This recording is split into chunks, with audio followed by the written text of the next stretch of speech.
Hi, gorgeous. This is episode number 111 with the amazing sales pro, Tanya Pluckrose. Hi, this is Tanya Pluckrose. You are listening to HeartSells podcast with Christine Schlonski. Enjoy. I'm so excited about today's guest because we have a very special topic. We are going to cover the art of selling to women.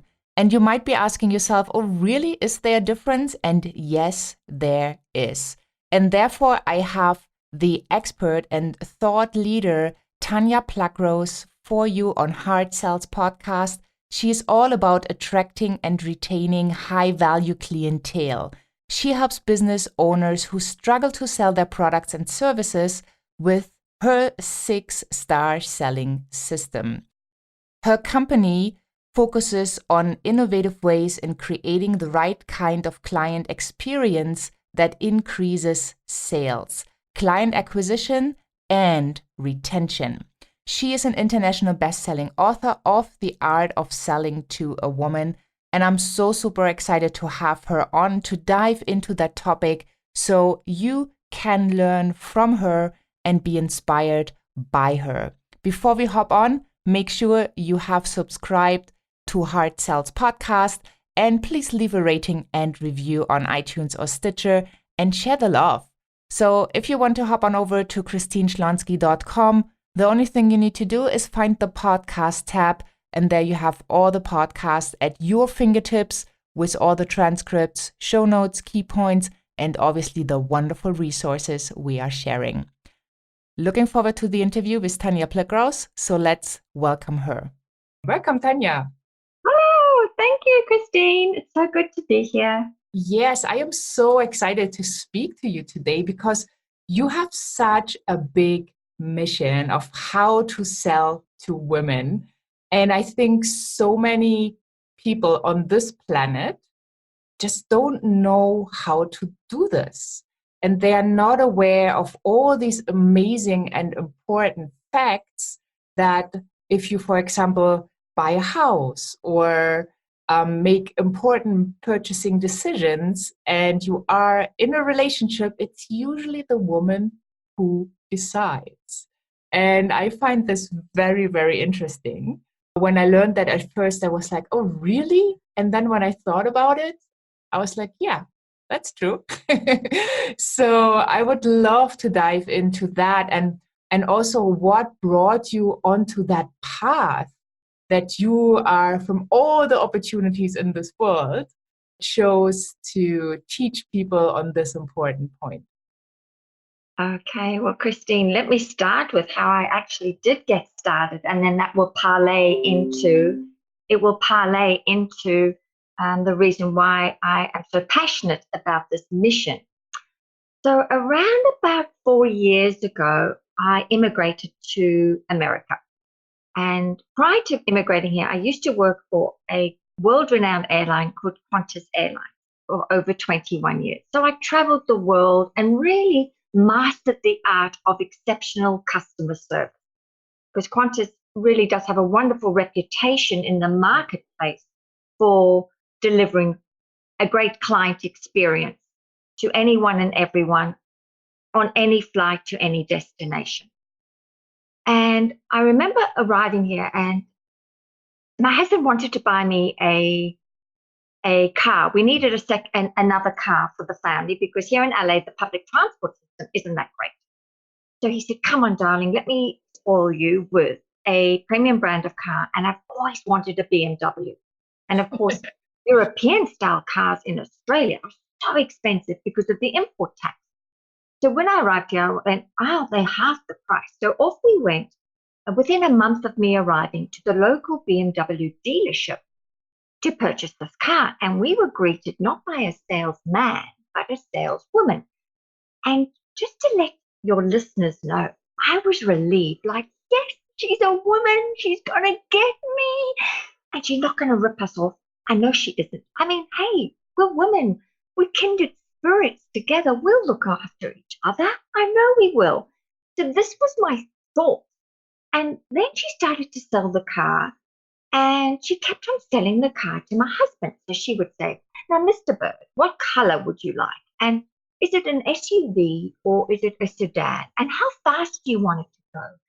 And is it four-door, two-door? And she continually would sell it. So we'd walk away and I'd go, and my husband would say, so what do you think? And I'd go, I don't know, honey. I don't know. I couldn't make up my mind. Well, by the third week, I couldn't sign the dotted line. And I kept thinking to myself, what is it about her? And then she even offered him a test drive and not me. And I was getting so mad inside. And I kept saying, I'm suspicious of her. And I kept saying to my husband, I think she fancies you. I really do. I mean, we told her we just got married. And look at her. She's all over you, but not me. So in the end, we surrendered that deal because I said to my husband, I don't want to buy from this dealership. I don't care. I would rather drive 20 miles away to purchase this car and buy from her. And so we did. We surrendered because a woman, of course, being newly married, I got my way and we went elsewhere. But after that experience and a couple of others, I realized there's something not right here. Hang on. Actually, she doesn't know how to sell to women. She spent the entire process selling to him. Why? Because she had obviously learned all about selling cars via those internal training programs that I believe were designed by men for men, but not were designed by women for women to sell to women. There was the gap. And I realized that actually there were many companies out there that were learning how to sell from these textbooks from men, but no one had written books by women to sell to women. And women, I believe, in my opinion, requires a different approach to selling compared to a man. So then I started up my own business. As soon as I arrived in this country, within a year, I started my own company. And I found out that I too hated sales. I found it hard to pick up the phone. And I realized that I actually at that time became very compassionate towards that woman because she too didn't understand, hadn't mastered the art of selling. And she was following a template according to a large company, the BMW, plus also the automotive industry, the boys' club way of selling. So then I thought, right, I'm going to do something about this. So I did a lot of research and I came up with my own template to selling to women based on my 21 years of experience with Qantas. Because I didn't realize it, but everyone, whatever career you're in right now, you're always being prepared for your next career. And I had been prepared for my next career, which was how to sell, master the art of selling, especially to women, with the template that Qantas had gave me. And Qantas gave me the key because they continually made a profit every year, $1 billion profit, because they always invested in 3 key areas, which was appearance, approach, and accountability. So appearance is all about the way you groomed yourself, the appearance of the aircraft inside and outside, their approach, the way they upskilled us every single year to really understand and deliver on the customer journey for, say, 14 and a half hours. They strategically showed us how to show up when it came to the welcome, the farewell, and everything else in between. How to have those divine conversations, how to surprise and delight, anticipate the unexpressed needs of your customers, how nothing was too much trouble. And then the accountability part was the follow-up. How if something went wrong on flight, you never let a customer get off with a sour taste in their mouth because of a service failure. You went all out to recover that customer, especially based on the value they were bringing to the airline. So if someone had bought a first class ticket, you didn't recover them in flight. The recovery began the moment they touched down in the final destination. That's when the whole operation went all out to recover that customer. So I learned that that was the template, that was the client experience. And if every company incorporated that into their business plan, they would succeed in sales. And then, of course, I also learned about the processes and the methodology of selling, but that's my template for when I go out and work with these companies. We look at those three key areas and make changes and adjustments. Yeah, I love that. And I learned that very early in my sales career. My boss back then, he always described how he lost a big deal in his real estate career that he had before, where he had a couple with a son that was about to graduate from college. And he didn't really warm up with the son. He had a really good conversation with the parents and they were ready to move forward. And then the son stepped in and kind of smashed the deal by saying, well, don't you want to sleep over it? And I'm not sure. And I'm about to move out. And you promised me a new car. And like this conversation. And he said he learned that moment on, it's to get everybody into the boat. Like make sure you serve everybody. You don't leave anybody out. And if they have a dog, give the dog a bone. That's right. That's So, right.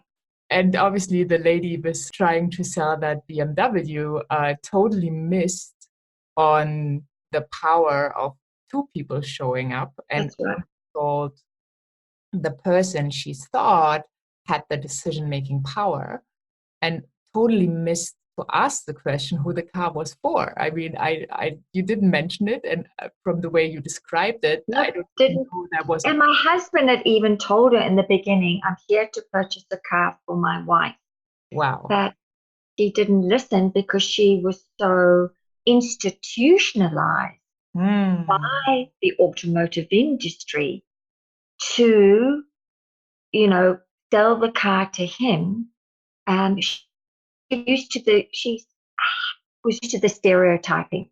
Oh, Yeah. well, if he's walked in, he's cashed up, he's going to purchase the car. But little did she know that I'd left Qantas with a beautiful package, a beautiful handshake, a juicy handshake after 21 years. And it was me that had the money as well to purchase it and make a contribution. But there you go. And yeah, it was just that. But I thank her now because, wow, she really gave me my mission. She really gave me my mission for going out now to service to not only help women sell to other women, but also help men sell to women as well with my template. Yeah. Oh, that's so lovely. And I think it's such a beautiful task and such a wonderful lesson to have learned because it did put yourself on a mission. And also I think for the listener, it's such a beautiful example to understand like whatever they are doing in their businesses with their services and products, like always include all the decision makers, even though you think one person might not be a decision maker, if they are sitting on the table or at the table, they have to be included, right? Have to be. That's wonderful. And I love how you bring to the table the customer experience, Yeah, right? it's so important. Yes, because that is where that sour taste that comes from so often when we want to purchase something and we're not treated in the right way. We are not having a good customer experience. And I think that is also a big part, maybe even the biggest part of all the people who love what they do, but they are fearful of selling because they are fearful of coming across pushy or sleazy or salesy because they had that customer experience that wasn't good for them. Mm-hmm. So they don't want to be like those people, those salespeople. Correct. This is wonderful. So may I ask you, like, what was the very first thing you ever sold in your life? I would say when, like, growing up, I think growing up in South Africa with my twin sister, we would often sell our lollies. We call them lollies in Australia, our sweets. We bargain with those in our pocket money, you know. Oh, you've got two, toffee bars left here. Here's $1 for those. So that's how we learned That's so really cool. to sell towards it. Well, I was very lucky. I had a twin sister growing up. So we were best friends. We did everything together. So that was our way of interacting um, in the big world because we had each other, and that was the most important thing before compared to our friends. We Yeah, always looked yeah. at. So you do have that entrepreneurial blood in you. Yes, I do. Yes, very much, very much. I didn't think so though, working for the airline for 21 years. Yeah. But then when I was doing that, I'd always I'd always look at people running their own companies, not CEOs of companies. I felt sorry for those in the air because they were very stressed, and they didn't look like they were enjoying themselves. But I always admired those people who were, when I would have conversations with people who were running their own companies, doing seminars all over the world. I used to often think, oh, I'd love to be doing that. I'd love to be doing that. And I used to be a manager for Quantum. And I used to be the lady who would lead a big team of 20 cabin crew on the A380. I was the chief flight attendant. So I'd always have to give a briefing for every sector and rev them up and get them excited about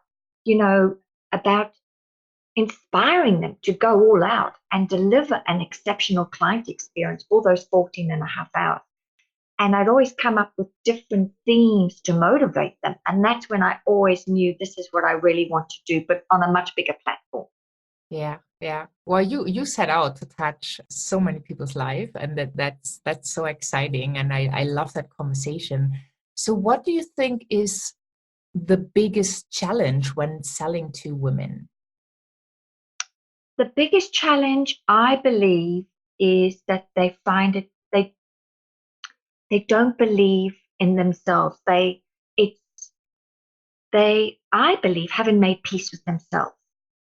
So don't feel they're worthy of asking for that price. They can say it, but they don't have that knowing inside, Mm, that that very deep-seated knowing of their gifts and talents. That they think, oh well, here's my service, yeah, and they just say the number, but the number doesn't come within; it comes off the tongue.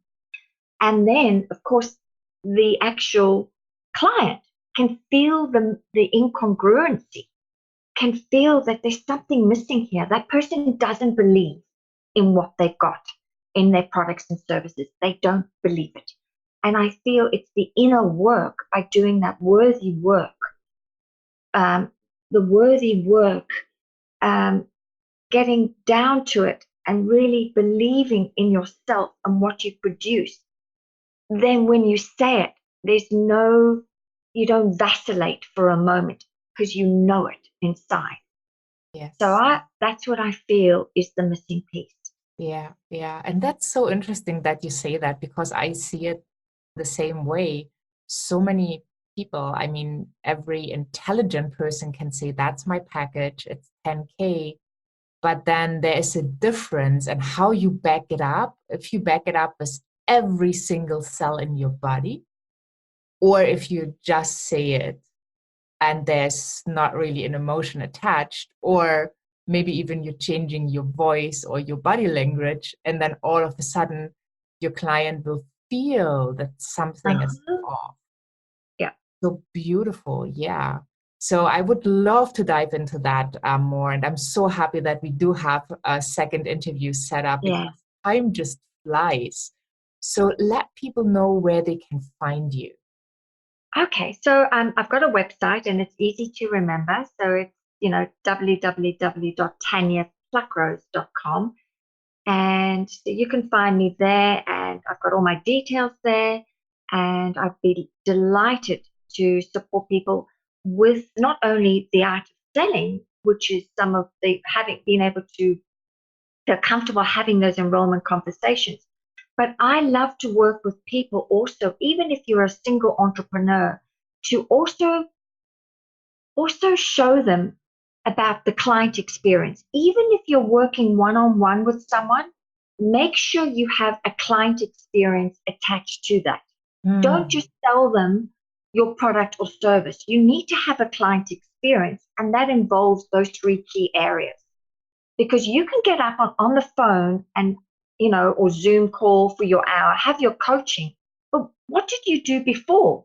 And what did you do after to check in with your client before the next call? Have you surprised and delighted your client over those 3 months by sending them tokens of appreciation? Don't ever wait to the end to send your client a thank you gift. Do it in between, because that way you stand out. You are building that relationship with your client. And even if they stop working with you, they will remember how you made them feel, and they will be doing your marketing to send more clients to you. So that's what I love to do, is not just the processes, but the experience. Let's look at the experience on top of your packages. Yeah, let's have a look at that as well. And one last question to kind of finish off this interview. Do you feel that it's more important for women that in the client experience that they feel amazing than for men? I do, because women are emotionally orientated, and women are great caretakers, and they are always caretaking for other people. So for someone else to step in and shower them in some TLC, some tender loving care, I believe women really love that. They find it very hard to give themselves. With that being said, men now are suddenly realizing that many men also love that now. And men believe that they don't mind paying for a product or service, but they are also seeing the value in an experience as well on top of that. But often that experience, it's the wife. It's the wife. When she's happy with it, when she's happy, he's happy. So you might as well give the experience to him, because he'll come home and say, "Oh, can you believe what this company just did for me?" And she'll go, "Oh, isn't it?" So she's the one who often champions it on and celebrates it. And then he's beginning to go, "Oh, I love this as well. You're right." Yeah, yeah. There is a saying, I don't know where that comes from, and I heard it once and had to smile. It's like, happy wife, happy life. That's it. Yeah, they say that here in America a lot. I hadn't heard it till I moved Yeah, I here. hadn't heard that before either, but that might be something to keep in your mind when you do customer service or customer experience, that, if everybody's happy, then it's so much easier for you and your business to grow, to get your message and your gifts out in the world, and it makes everything easier. Selling, serving, dealing with complaints if there are any, because if the person is generally happy and there's something on the way that's in the way, it's easier to get rid of that challenge than when the person is not in that happy state. Correct. Very much so. Yeah. Oh, wonderful. I love this, Tanya. This is golden nuggets everywhere. So I'm so looking forward to our next interview. Thank you so, so much for having been on HeartSells, and talk to you soon. Okay. Thank you, Christine. Bye for now. Well, I really enjoyed my conversation with Tanya, and I could so feel with her when she was about to buy her new car, and then it did not work out the way she thought it would. So if you are having a sales process, an onboarding process, a process where you set up your clients to have a conversation with you, have a look at that process. That's my little challenge to you within the next days, this week, so to speak. Really experience your own offers. How would you react if you were a man or a woman buying your services and products? And how would you feel? And maybe what needs to be changed in your marketing, in your approach, so that both women and men feel amazing in the sales process and really, really get that value out of the sales experience. Thank you so much for being here. Hop on over to christineschlonski.com for the show notes, the transcript, the key points, and all the resources, as well as all of Tanya's social media handles. It's just one click away. And yeah, make sure you subscribe and you share the love for HeartSells podcast. Let's make this a movement of heart sellers, deeply caring for their clients, delivering amazing, amazing value, being authentic and true, and just having fun in this wonderful world. Thank you so much for tuning in. Have a wonderful day, and I'm saying bye for now.